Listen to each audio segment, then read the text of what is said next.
Hi friends, இன்றைக்கி vlog பார்த்தீங்கன்னா Saturday அன்னைக்கு காலையிலேருந்து எடுத்துகிட்டு இருக்கேன். காலையிலலாம் இப்போ டைம் பார்த்தீங்கன்னா 10 மணி ஆகுது. நான் எந்திரிச்சதே இன்றைக்கி நைட்டு ஒரு மூவி வந்து பார்த்தோமா, அதனால காலையில் எந்திரிக்கும் போதே பார்த்தீங்கன்னா 8 மணி ஆயிடுச்சு. அதுக்கப்புறம் வந்து உளுந்தங்கஞ்சி வச்சு குளிச்சுட்டு வந்து இப்போ தான் டிஃபன் வந்து பண்ணுறேன். டிஃபன் பார்த்தீங்கன்னா இன்றைக்கி ராகி தோசையும் தேங்காய் சட்னி தான். மத்தியானம் லஞ்செலாம் இன்னும் ஒன்றுமே ரெடி பண்ணலை. நைட்டும் பாத்திரம் வளர்க்கல, அப்படியே போட்டுட்டு படுத்தாச்சு. நைட்டு படம் பார்த்து முடிக்கிறதுக்கே 1 மணி ஆயிடுச்சு. நேருன்னு சொல்லி ஒரு மலையாள மூவி சூப்பராக இருந்துச்சு. அதனால் அதை இன்ட்ரெஸ்ட்டாக பார்த்துட்டு உட்காந்துருந்தோம். அதனால் டிஃபன் வந்து இப்போ தான் ஓவராலாக சாப்பிட்டுருக்கா. இனி வந்து நான் சாப்பிடணும். ராகி தோசை பாருங்கள், சூப்பராக இருக்கும். நல்லா இது வந்து இட்லிக்கு ஆட்டினேன். இதோட மெஷர்மெண்ட்லாம் பார்த்தீங்கன்னா நான் போன விலாகில் வந்து போட்டிருப்பேன். அதோட லிங்க் வந்து உங்களுக்கு கீழே கொடுக்குறேன், செக் பண்ணி பார்த்துக்கோங்க. இது இட்லிக்குமே நல்லா வந்துருந்தது. நான் இட்லி தான் நேற்று வந்து ஊற்றினேன். இன்றைக்கி வந்து தோசையாக வந்து ஊற்றிக்கலான்னு சொல்லிட்டு எனக்கு கொஞ்சம் மாவு பேலன்ஸ் இருந்துச்சா, சரி தோசை வந்து ஊற்றிக்கலான்னு சொல்லி தோசை தான் வந்து ஊற்றிக்கிட்டு இருக்கேன். பாருங்கள், சாப்பிட்டு முடிச்சுட்டு ரொம்ப நேரமாக யோசிச்சு என்ன சமைக்கிறதுனே வந்து எனக்கு தெரியலை. என்னத்தை பண்ணுறது அப்படின்ட்டு ரொம்ப நேரமாக யோசனை பண்ணி இவ்வளோ நேரம் வெட்டியாக உட்காந்து பொழுத போச்சு. இப்போ மணி பார்த்தீங்கன்னா 1 மணி ஆயிடுச்சு. இப்போ தான் வந்து சரி கழனி ரசம் வச்சு ரொம்ப நாள் ஆச்சு. அதனால் இன்றைக்கி கழனி ரசம் வைக்கலான்னு சொல்லிட்டு அதை தான் வந்து வச்சுக்கிட்டு இருக்கேன். இது ரொம்ப சிம்பிள். ஆனால் வந்து சின்ன வயசில் நாங்கள் அடிக்கடி எங்கள் அம்மா வீட்டில் எல்லாம் சாப்பிடுவோம். அப்போனா நைட்டு வந்து சாதம் தான் சாப்பிடுவோமா. அப்போ வந்து நைட்டில் ஏதாவது குழம்பு ஏதாவது இல்லாமல் இருந்துச்சுன்னா டக்குன்னு வந்து இந்த கழனி ரசம் வச்சு தேங்காய் துவையலுக்கு வந்து அரைப்போம். இல்லைன்னா முட்டை பொரிச்சு சாப்பிடுவோம். ரொம்ப டேஸ்ட்டாக இருக்கும். அதுக்கு இன்றைக்கி அதுதான் வந்து நான் பண்ண போகிறேன். அந்த கழனி ரசமும் தேங்காய் துவையல் அப்புறம் முட்டை பொரியல் இதுதான் வந்து பண்ண போகிறேன். இது வந்து பார்த்திங்கன்னா நம்ம அரிசி களையிற தண்ணி இருக்கு இல்லையா, அதை எடுத்து வச்சு அதில் வந்து நல்லா புளி கரைசலையும் சேர்த்து கரைச்சி வச்சுட்டு கொஞ்சம் எண்ணெய், கடுகு பருப்பு, பச்சை மிளகா, வரமிளகா, சின்ன வெங்காயம் கொஞ்சம் நிறையா போடணும். போட்டு கொஞ்சம் மஞ்சள் போட்டு இந்த புளி கரைச்சி அதையும் ஊற்றி நல்லா கொதிக்க விடணும். ஒரு 5 நிமிஷம் கொதிச்சா போதும். இதில் வந்து கடுகு, உளுந்தம்பருப்பு, சின்ன வெங்காயம், பச்சை மிளகா, வரமிளகா எல்லாமே போட்டுக்கேன். இது நல்லா வதங்கட்டும். வதங்கினதுக்கப்புறம் இங்கே ரைஸ் வந்து வடிச்சிட்டேன். இதில் பார்த்திங்கன்னா உப்பு, கொஞ்சம் கழனி, புளி கரைசல் எல்லாமே ரெடி பண்ணி எடுத்து வச்சுருக்கேன். இப்போ இதிலையே நம்ம மஞ்சள் போடுறதுனாலும் போட்டுக்கலாம், இல்லைன்னா இதில் போட்டுக்கலாம். இதுலையாவது மஞ்சள் போட்டு நல்லா கொதிக்க வேண்டியதான். கொஞ்சம் மஞ்சள் போட்டு நல்லா மிக்ஸ் பண்ணி விட்டுட்டு இப்போ நம்ம ரெடி பண்ணி வச்சுருக்கு கழனி ரசம். இப்போ இது நல்லா கொதி வரட்டும். கழனி ரசம் இங்கே சூப்பராக இறக்கி வச்சாச்சு. அதுக்கு சைடிஷாக நான் வந்து தேங்காய் துவையெல்லாம் வந்து ரெடி பண்ணிட்டேன். முட்டை வந்து பொரிக்கணும்.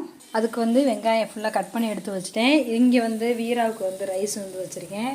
பாத்திரம் ஃபுல்லாகவே இப்போ காலையில் தான் வந்து விளக்குனேன். நேற்று ஃபுல்லாக விளக்கலை. என்ன பாப்பா?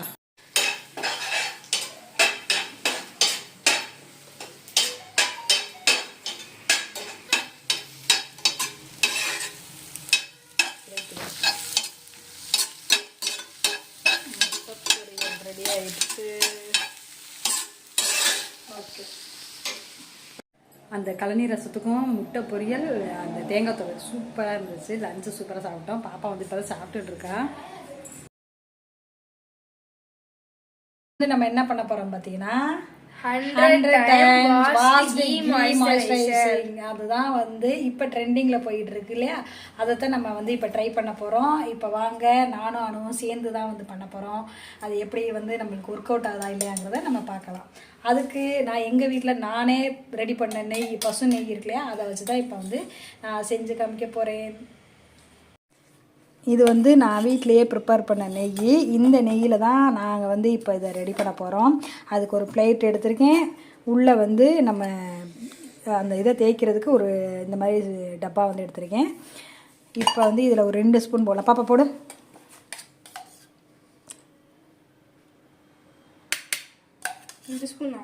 போதும். ஏன்னா நம்ம ஃபஸ்ட் டைம் செய்ய போகிறதுனால அது எந்த அளவுக்கு ஒர்க் அவுட் ஆகுது என்னங்கிறது தெரில. அதனால் நான் இப்போதைக்கு ஒரு 2 ஸ்பூனை வந்து போட்டு தான் செய்ய போகிறோம். ஃபஸ்ட்டு வந்து அனுதான் ஸ்டார்ட் பண்ண போகிறா. அதுக்கு ஃபஸ்ட்டு தண்ணி எடுத்துக்கலாம். முதல்ல இந்த நெய்யை மூடி வச்சிடலாம்.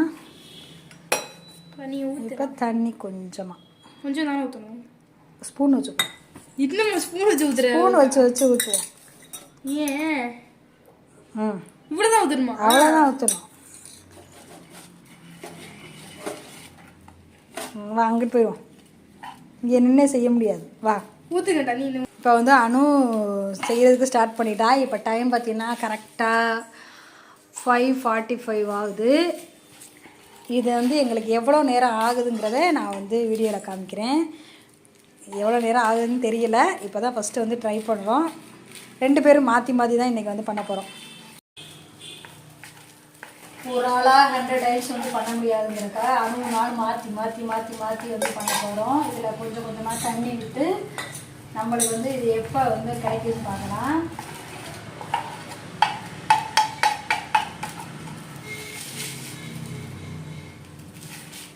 சைடில் இதாக கொடு. ஆனால் நீங்கள் பிடிங்கன்னா ஒரு ட்ரை பிடிக்கிறது ஒரு ஆளா பிடிங்கம்மா வரணும்ல அது நடுவில் கையெல்லாம் பிடிங்க.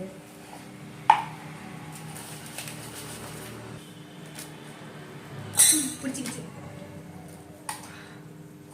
இங்கே தண்ணி நம்மளும் சீக்கிரம் வந்து இப்போல்லாம் 1000 தடவை பண்ணியும் வரலன்னு நான் சொல்லுவேன். இதுக்கே கையை வச்சுச்சா? இதனால அது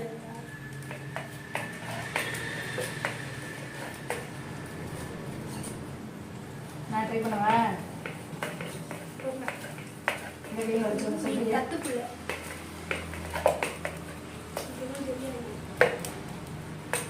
சுத்தம் மட்டும் தான் இதை போட்டு கண்ணா பண்ண.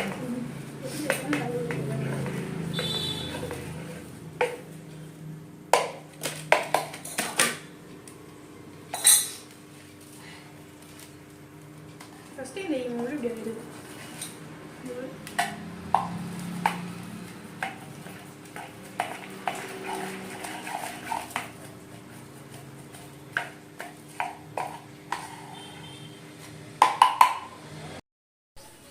இதை வந்து ரொம்ப நாளாக நான் வந்து ட்ரை பண்ணணும்னு நினச்சேன். இன்றைக்கி வந்து ட்ரை பண்ணிவிட்டேன். ஏன்னா இன்றைக்கி கொஞ்சம் வேலையும் கொஞ்சம் ஃப்ரீயாக இருந்தோமா, அதனால சரி இன்றைக்கி ட்ரை பண்ணலாம்னு சொல்லிட்டு பாப்பாவும் நானும் வந்து இதை வந்து ட்ரை பண்ணலான்னு சொல்லி ட்ரை பண்ணிகிட்டு இருந்தோம். ஆனால் என்ன ஃபுல்லாக உட்காந்து பண்ணோம்னாக்கும் ரொம்ப கம்மியான டைம் தான் எடுக்கும். நம்ம எந்திரிச்சு அப்பப்போ வேறு வேலையெல்லாம் பார்த்துட்டு வந்தோம்னாக்கும் ரொம்ப நேரம் டைம் எடுக்கும். சுற்றி அந்த நெய்யை வந்து ஸ்க்ராப் பண்ணி விட்டுட்டு அதுக்கப்புறம் அப்படியே நடுவில் வச்சு இந்த மாதிரி ரொட்டேட் பண்ணிகிட்டே இருக்க வேண்டியதான். அது நம்ம இந்த மாதிரி தேய்க்கிறதுனால சுற்றி போய் அந்த தட்டில் வந்து ஒட்டிக்குது. அது நடுவில் வந்து ஸ்க்ராப் பண்ணி விட்டு அதுக்கப்புறம் தேய்க்கிற மாதிரி ஒரு ஸ்பேட்சில் வச்சு நீங்கள் வந்து ஸ்க்ராப் பண்ணி விட்டுக்கோங்க. நானும் பாப்பாவும் மாற்றி ஓரளவுக்கு கிட்டத்தட்ட நெருக்கிட்டோன்னு நினைக்கிறேன். பாதி லெவல் வந்துருக்கும்னு நினைக்கிறேன். சுற்றிக்கிட்டே இருக்கோம் இன்னமும். இல்லை இதை இப்போ ஃபுல்லாக 100 டைம் வாஷ் பண்ணுறப்படி மற்ற வேலையில் கெட்டு போயிடும் போல இருக்கு.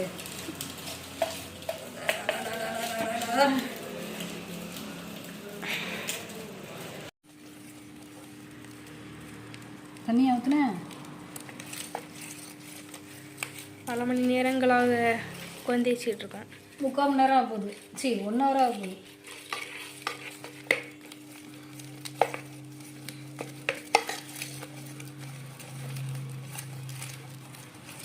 இப்போ பார்த்தீங்கன்னா ஒரு 1 ஹவர் கிட்ட ஆயிருக்கு. 20 சுற்று தான் நாங்கள் வந்து சுற்றிருக்கோம். இன்னும் வந்து 80 டைம்ஸ் வந்து நாங்கள் சுற்றணும். இதை வந்து பார்க்கலாம். இப்போவே அணுக்கு கையெல்லாம் வலிச்சு தள்ளி கொஞ்சிச்சு. நான் அதை விட மோசமாக உட்காந்துருக்கேன். எத்தனை டைம்ஸு? 22. அவ்வளோதான் ஆகுதா? 1 ஹவருக்கே 22 23ன்னு போயிட்டுருக்கே. சரி நீ போய் படிக்கிறன படி, நான் கொஞ்சம் நேரம் சுற்றுறேன். கைவலி வந்துருச்சு. முடிஞ்ச வரைக்கும் நம்ம சுற்றுவோம். ஆமாடி.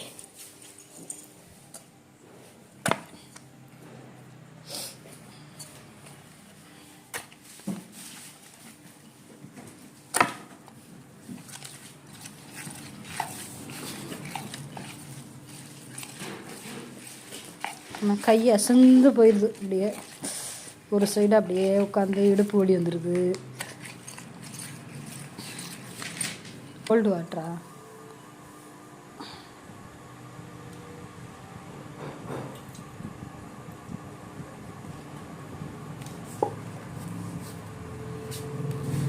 க்ரீமி கன்சிஸ்டன்சிக்கு வந்து வந்துருச்சு.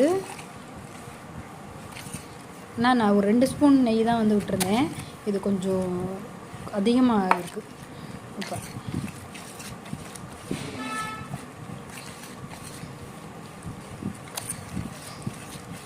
48. 40-20 இன்னும் 50 தடவை இருக்கே. பாதி தான் நெய் இருக்குது. அதுக்கே மணி 8 ஆயிடுச்சு. நைட்டு ஃபுல்லாக கொஞ்சம் செஞ்சுட்டே இருக்கு.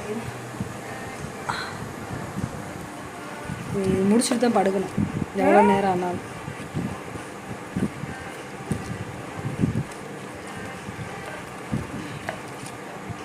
ஜோ 53 டைம்ஸ் தான் நாங்கள் வந்து இப்போ போயிட்டுருக்கு. மணி பார்த்தீங்கன்னா 8:15. ஊற்றிட்டு வலிச்சு விடுங்க.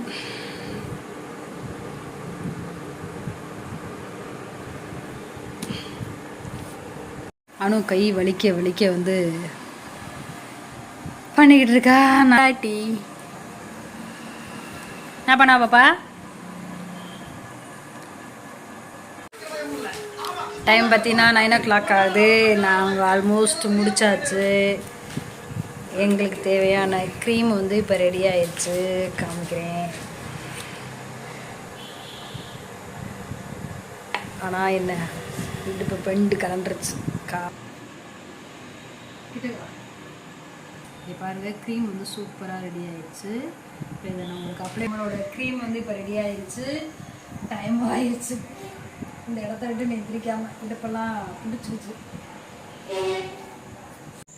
அதை வந்து முடிச்சுட்டு நான் ஃபேஸில் வந்து அப்ளை பண்ணியிருக்கேன். எப்படி இருக்குங்கிறது ஏதாவது உங்களுக்கு வித்தியாசம் இருந்துச்சுன்னா கீழே கமெண்ட் பண்ணுங்கள். எனக்கு ஒன்றும் பெருசாக ஒன்றும் வித்தியாசம் தெரியல.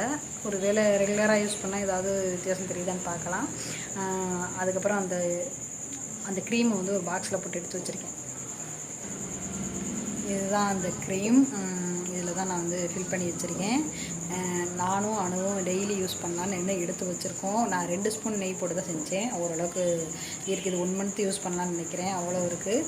பார்க்கலாம். யூஸ் பண்ணிடுறேன். எப்படி ரிசல்ட் இருக்குங்கிறது நான் வந்து அடுத்தடுத்த விலாகில் வந்து சொல்கிறேன். இதோடு இந்த விலாகை வந்து நான் முடிச்சுக்கிறேன். இந்த விலாக் உங்களுக்கு பிடிச்சிருந்துச்சுன்னா மறக்காமல் லைக் பண்ணுங்கள். ஒருவேளை நீங்கள் ட்ரை பண்ணிங்கன்னா உங்களுக்கு எவ்வளோ நேரம் ஆச்சு அப்படிங்கிறத மறக்காமல் சொல்லுங்கள். இடையில ஒரு 1/2 hour எழுந்திரிச்சு டிஃபன் பண்ண போயிட்டு சாப்பிட்டு வந்துட்டு அதுக்கப்புறம் தான் உட்காந்து பண்ணணும். எனக்கு வந்து ஒரு 2 hours தான் ஆயிடுச்சு. ஃபுல்லாக வந்து கேப் விடாமல் பண்ணேன்னா ஒரு 1.5 மணி நேரத்துலேயே முடிச்சிடலாம். எனக்கு வந்து சூப்பராக வந்து இது கிடச்சிருச்சு. இதை வந்து ஒரு பாக்ஸில் ஸ்டோர் பண்ணி ஃப்ரிட்ஜில் வந்து வச்சுக்கலாம். ஏன்னா இது வெளியில் வைக்கலாமா என்னன்னு தெரியல. நான் ஃப்ரிட்ஜில் வந்து வச்சுக்கிறேன். டெய்லி யூஸ் பண்ணிவிட்டு உங்களுக்கு எப்படி இருக்குங்கிறது அடுத்தடுத்த வீடியோவில் வந்து சொல்கிறேன். அது வரைக்கும் பாய்.